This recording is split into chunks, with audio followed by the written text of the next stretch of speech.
Yeah, greetings to the world, blessings again, thanks for being here again, man. Thanks for being here again, greetings to the world, blessings, good morning, good afternoon, good evening, good night, whenever you guys really watching it back, welcome back to the morning inside our Nicardo Media House, salute to the people and blessings, and, greetings to the newcomers and, checking in for the first time.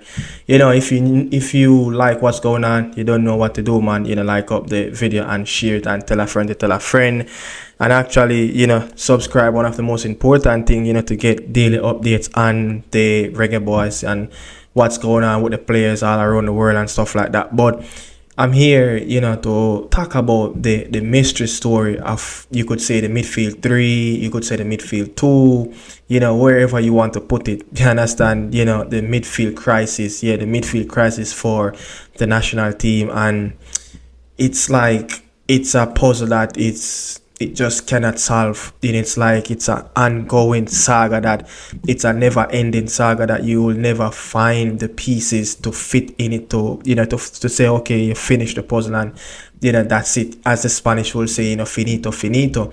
But I mean, we have a manager at the helm at this moment, Steve McLaren. He's not the first one, coming through the doors of the national team, try to, to fix the puzzle, try to solve what need to get solved and fit the right pieces into the right spots in the midfield. But you have, experience, you have young, you name it, you understand? We go from inexperience, we go from experience, and it still cannot fix. Is it that the players fault? Is it that the coaches, that's coming through the door are not getting the best out of the players? Is it that the tactics that the coaches are using, with the reggae boy players, is it wrong? Is it not getting the best tune out of the players? I don't know, man. But especially the last two games, yeah, especially the last two games that we played versus Bermuda and Trinidad and Tobago. You will say, look, if you look at the stats, if you look at individual stats, you look at team stats, we are not superior to our opponent. But the most important thing in this phase at this moment is it not all about stats, but it's all about getting the 3 points, getting the W's in the column, and actually to advance, and actually to advance the team up in the table so we can qualify for the World Cup. But we are looking for longevity in our own national team. We are looking to compete at the highest level. We are looking, to compete against the top opponent team in this region. Look at the disaster of what happened in the Gold Cup. You understand? Those 3 games, we couldn't even keep a clean sheet. Yes, look at football. It's just a funny story. We kept 2 clean sheet versus Trinidad and Tobago, which we should, because we are more better than those opponents. But football is just a funny story. You just never can tell what's going to happen on the day. But at the end of the day, looking at the the midfield, look, if you can conquer a midfield in a game, you at least have 1 foot. Yeah, you have at least 1 foot through the door of trying to get that W in that column, or try to, to get a positive points that you're looking for, and then moving on to the next game. But can this midfield compete versus the US, the Canada, the Panamanians? Even talk about Caribbean island teams, the Suriname, the Haiti. Look at how, Suriname, look at how Haiti, look at how their midfield is controlling, some parts of the game against tough opponent teams, especially playing, on Central American soil, playing away in some tough environment. Look at that game, the Asians, they played in Costa Rica, tough game. Costa Rica, one of the best in this region, especially in this qualification, and one of the best, you understand? And even the Surinamese team, they are doing, a very good job. And many people would say, look, the midfield, it's not really what win you games, but it bring a level of dominance, and it bring a level of comfort where your team, if your midfield is that good, it will be a little bit more easier, to get over the hump and to get over the line, to to have that finishing product as a team. But when I look at the midfield, the midfield three, Isaac Hayden, the Kasey Palmer, when you look at the John Russell, goes back to the Trinidad and Tobago game at home inside of the office. Trinidad play with a 4-4-2. We played with like what, you could say a 4-3-3, 4-2-1, a 4-2-1-2 form, what all you want to put it, you understand? But it's a midfield three with John, Isaac, and also Kasey. And if you look at Rampassard, if you look at Frederick, aka Frederick Doubles, both players in that holding in that holding position, they dominate the ball more than a Kasey, more than a John Russell. And I come to realization that look, this team under Steve McLaren and moving forward, we cannot play John and Kasey together in the big games. It's just going to look awful. There's going to be too much space in around the midfield areas. When you look at both players, that's not their role. Defensively, that instinct is not there. It's so important. Know how to hold your position in that midfield, and I just don't think that a Kasey Palmer, a John Russell, both players can really play together. Look at that John Russell, always want to get in the box, always want to get in that final third. Kasey Palmer is a player that he was developed as a number 10. So you have that, instinct of always want to go forward. And defensively, both players are poor. When you ask to both players to get on that football, Kasey, John, they just cannot do it. That's not John Russell game. A John Russell game is very similar to something like a Marwan Fellaini under David Moyes in his earlier days at Everton. Someone that is a box crusher, someone who is very good at set piece, someone that who's a late runner into the box and will bring that hard goal from the midfield. And John Russell, as much as he lacks certain qualities in that midfield as a 8 or as a 10, which I don't think he is a 8 in the Reggae system. I think we need more control from our number 8 playing in that position.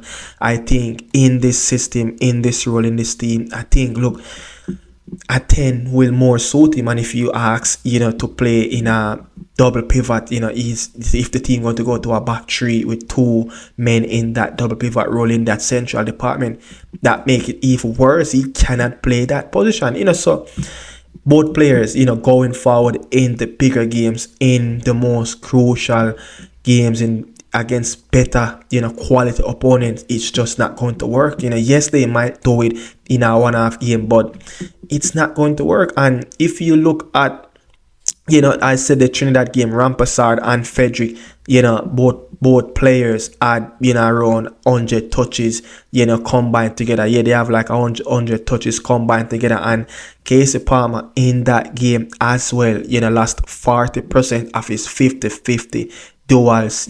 So, and it goes to show me that these players, they cannot dominate any game.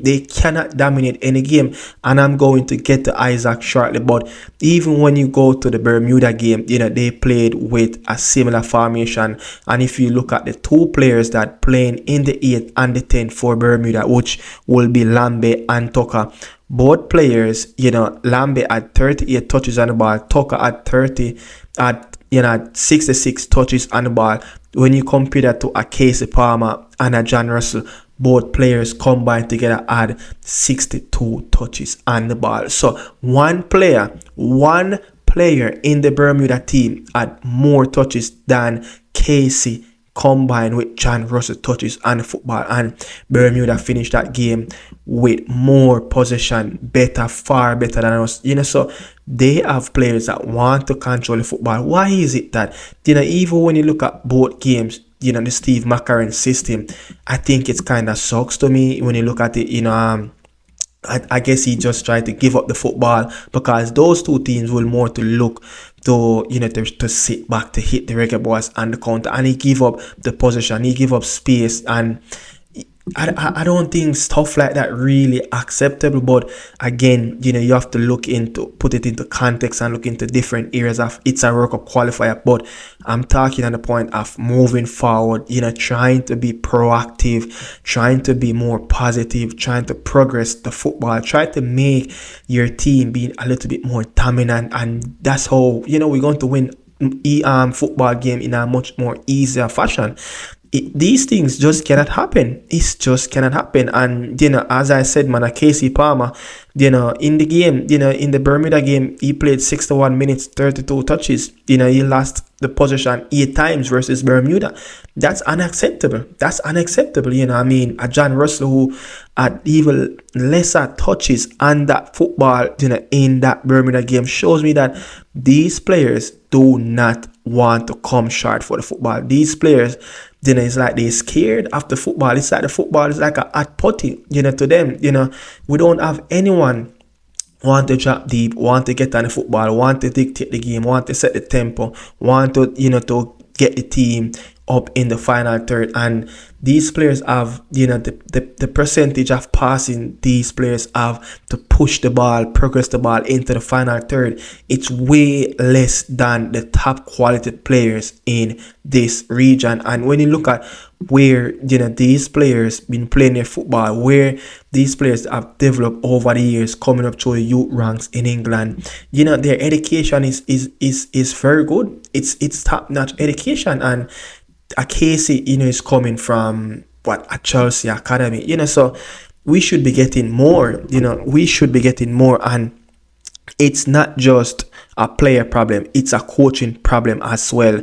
Because even look at, a US team at this moment, you will say a Greg Berhalter team look more dangerous than, a Pochettino team.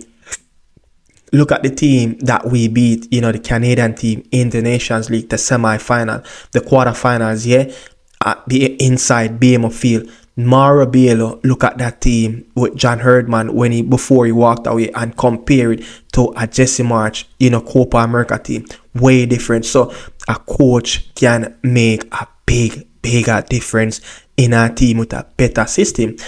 So how can this fix, man? But we have a 6. Isaac Hayden. Yes, it's refreshing to get Isaac Hayden in around the Reggae Boy team, in around the selection. I think he gave us a little bit of boost in that department as well.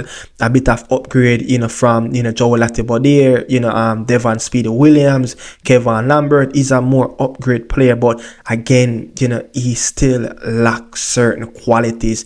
When you look at, even goes back to the Unity Cup games versus Trinidad versus Nigeria, it's like, Isaac Hayden was scared to get the ball on the half turn and to progress the team up in the final third. Even it goes back again to the last 2 games that he played in. I don't think Isaac Hayden have more than 2 passes that he progressed that football and try to hit the ball into the final third, move the team up towards, the attacking third. And again, Isaac Hayden, he had only had 1 attempt dribble in those 2 games. 1, that shows you that he's scared. He's not getting on the football. He cannot progress football. So he kind of lack a little bit of quality like that. And McLaren going to have to fix these issues, because going into bigger games, going to playing against more top-notch opponents, in more individual qualities, and it shows me that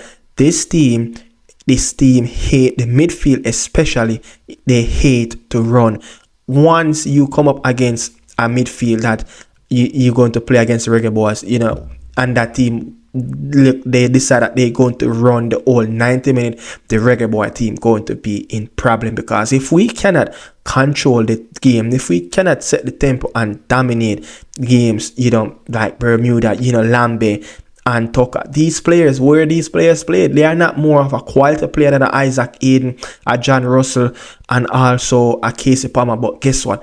They working with a system, and they're working under a very good coach. And players, again, they are taking risk. Meanwhile, our players are not taking risks. How can it be Rampersad and Frederick doubles in that midfield? A 2-man midfield is outworking our 3-man midfield. That is impossible in a World Cup qualifier game, especially at home. Look, this midfield three, we cannot sit back and be sturdy.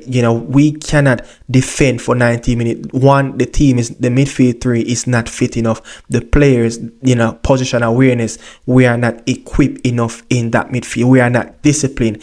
And if you go and look on the positive side, we cannot progress the football. So what is the purpose of continuing to using some of these fellas? And look, if you go back to the Alf Grimson era, Alf Grimson have showed that, look, defensively, you get the best out of these players. And as much as Alf Grimson, type of the Alf Grimson ball, it was so negative, but guess what? He shows exactly what he wants to do, and he showed exactly how to get the best out of these players. You understand? And John Kasey, especially Kasey Palmer, is not fit.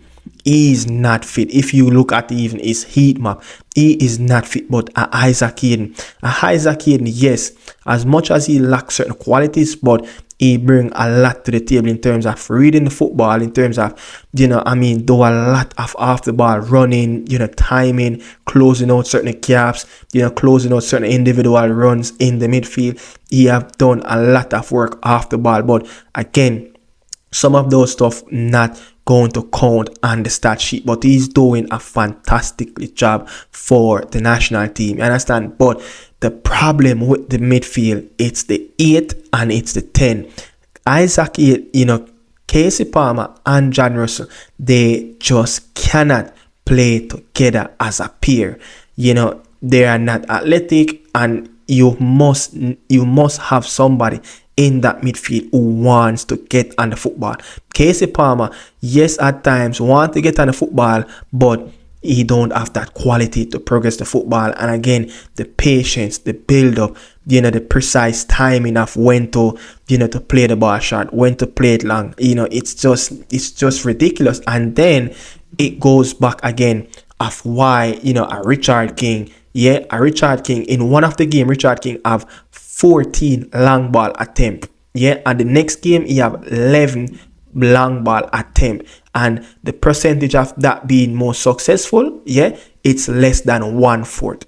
So he had around 24-25 long ball attempt in 2 games. So he's averaging, just a little bit over 10 long ball attempt in both games in the last window that we played.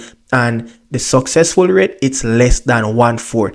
So the long balls, they are not even accurate as well. Nanalo, who have got a lot of stick in this national team for play too much long pass, he had less, probably I think 8-9 long balls in combined from to both games. So the long ball is getting ridiculous. But again, this shows me that a manager, Steve McLaren, he's not getting the best out of this team. His tactics is outdated. What he wants to try to mandate around the system, it's just not working. You understand? It is just not working. And if you ask me, which player Steve McLaren make better? Which player? Yes, Steve McLaren have improved.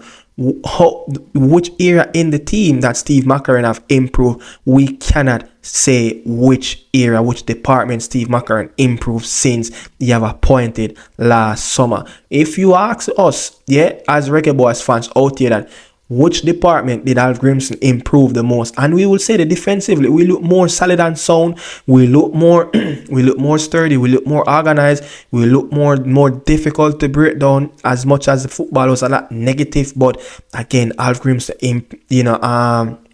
he has improved us, defensively wise, where the shape was very good, the midfield, as much as we did lack that number 6, that Isaac Hayden during that time. What if we had that Isaac Hayden under the Alf Grimson era? Maybe the football would have been a little bit more better, but he had a plan. Steve McLaren, he's not getting the best, he's not getting the ounce of nothing out of these players. So again, man, we're going to continue to beat the smaller teams, but when it comes on to the bigger opponents, where we go from here. Where we go from here, you know. So there's so many stuff wrong with the football, and one, Isaac Hayden is not really the problem. Yeah, Isaac Hayden is not really the problem.